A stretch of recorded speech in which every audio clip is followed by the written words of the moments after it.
இந்த மாதிரி mixed ஃபிராக்ஷனா இருக்கத some பண்ண சொல்றாங்க, ஆட் பண்ண சொல்றாங்கன்னா ட்ரெடிஷன் மெத்தட்ல போட்டீங்கன்னா இவ்வளவு பெருசா நீங்க போடுற மாதிரி இருக்கும். இதனால நமக்கு நிறைய டைம் வீணாகும்.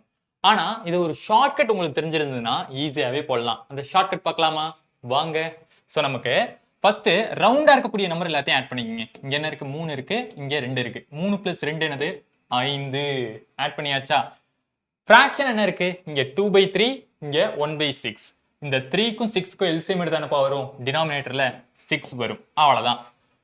3யோட எதை மல்டிப்ளை பண்ணா வந்து 6 மாறும்? 2 மல்டிப்ளை பண்ணா. அப்ப மேலையும் கீழையும் 2 மல்டிப்ளை பண்ணா இங்க என்னவா மாறும்? 2 2s are 4 மாறும். சரியா? சோ 4 போட்டுக்கங்க.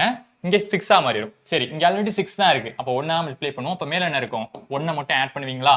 சோ ஆட் பண்ணா என்ன வரும்? 5, 5/6. இதுதான் இந்த கேள்விக்கான ஆன்சரா இருக்கும். அதே மாதிரி இன்னொரு கேள்வி டிஸ்ப்ளே பண்ணிருக்கேன். இந்த கேள்விக்கான ஆன்சர் அதை கமெண்ட்ல பதிவு பண்ணுங்க. இதே போன்ற யூஸ்ஃபுல்லான வீடியோக்கு நம்ம சேனலை ஃபாலோ பண்ணிக்கங்க. நன்றி.